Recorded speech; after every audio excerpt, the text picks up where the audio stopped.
Hello and welcome to a brand new episode of Reptile TV. For today's intro animal, we've got a handsome young subadult male plumed basilisk, Basiliscus plumifrons.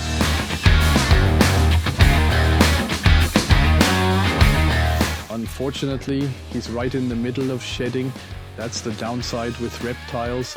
Every time you want to take a picture or film them, they're shedding, but I think you can still see him nicely.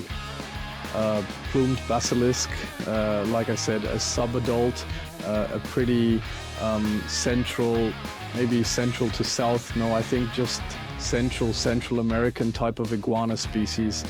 Once fully grown, let's say the body gets to about twice the size it is now. They're naturally just a little bit shy right from the beginning. But if you have one in a terrarium and you spend some time with it, handle it gently, they become really tame, which is great. If they're too skittish, they'll run around the terrarium or smash their snouts when trying to escape. So I actually think it's a good thing when they're calm and tame. In the past, wild-caught specimens were common in the trade, and that always came with problems. But now that they're being successfully bred in captivity, those problems have pretty much disappeared. It's called plumed basilisk because of those beautiful sail-like crests. That ridge on his back will grow much taller. There'll be a smaller crest on the head, and this sail on the back will stand out more as well. A truly gorgeous, quirky lizard, an awesome terrarium animal, and that's why it's today's intro feature. Today's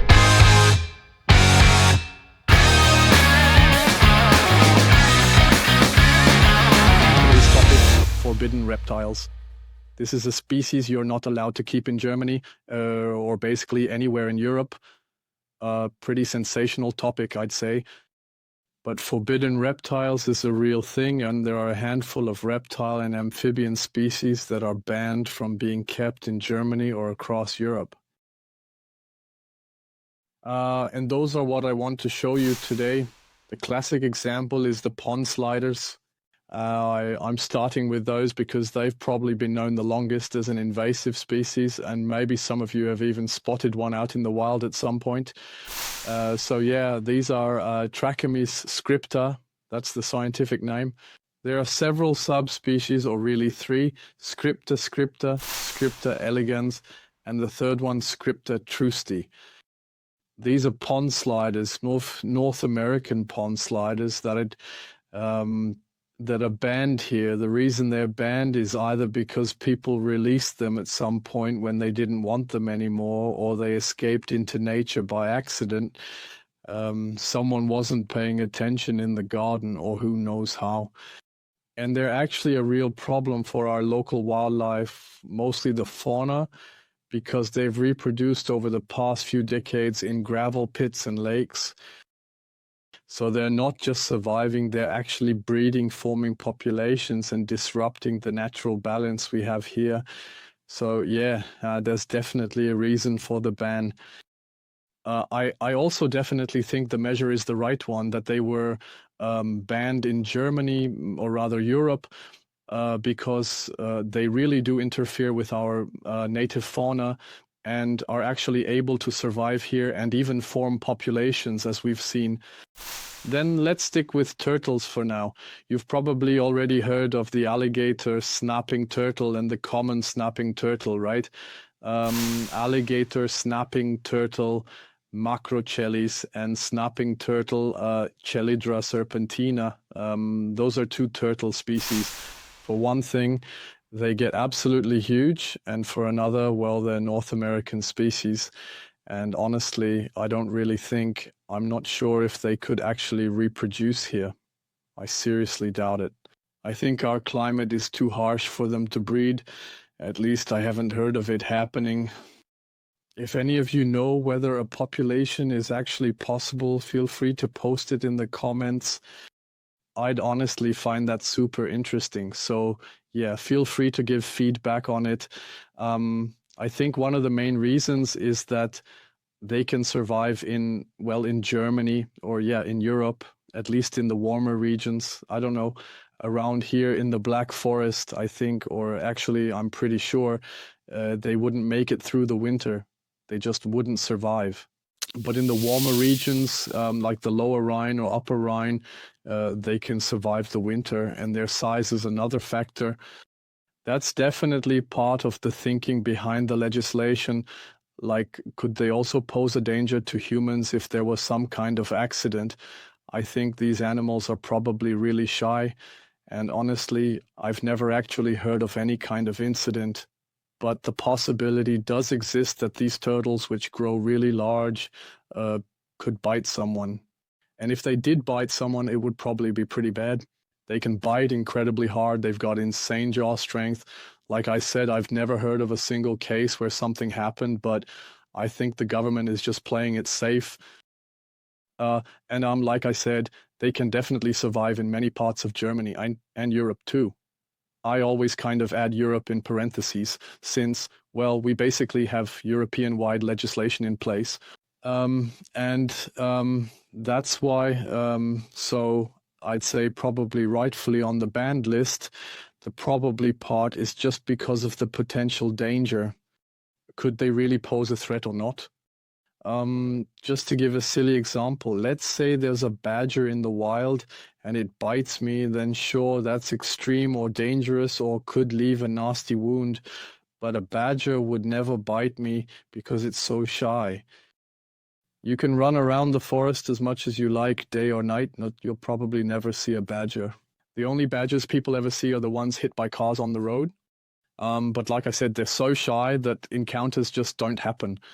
I'd imagine that these two turtle species are probably so naturally shy around people and live in such hidden, secluded ways that the chance of any kind of accident actually happening is extremely low. But I don't want to come across like a know-it-all or claim the law is total nonsense. That's why I'm going to tone it down just a little bit. But yeah, it probably does have its reasoning and justification. And with that, we're actually almost done with the reptile section. Those of you who've been watching for a while probably know the episode about the kingsnake ban in Europe. The California kingsnake, Lampropeltis scatula, has been banned in Europe for a few years now. I think it's been 2 or 3 years because it's considered an invasive species that supposedly reproduces here. The whole thing is based on a population that showed up in the Canary Islands. Honestly, the Canaries, which are off the coast of Africa, have pretty much nothing to do with mainland Europe. In fact, they really have nothing in common at all, except that politically they're considered part of Europe. And that's the reason why kingsnakes ended up being banned across Europe. From my point of view, that's complete nonsense. There's absolutely no way a kingsnake could reproduce in Germany. It wouldn't survive the cold winters. I think that's nonsense, but the lawmakers pushed that through based on some study. Like I said, we actually made a separate episode about it. I'll link that episode down below. Check it out if you're interested. Yeah, so that's pretty much the situation. It's like, if you take the pond sliders, the alligator snapping turtle, the common snapping turtle, and the king snake into account, then we're talking about 4 reptile species that are officially banned in Germany. That means you're not allowed to buy them, keep them, breed them, or pass them on in any way. All of that is completely prohibited. And finally, just for completeness, these aren't reptiles. I mean, we're technically Reptile TV, right? But there's also the bullfrog. And then there are, what are they called again? The clawed frogs. So that water-dwelling frog. Funny enough, these clawed frogs are also used a lot in research.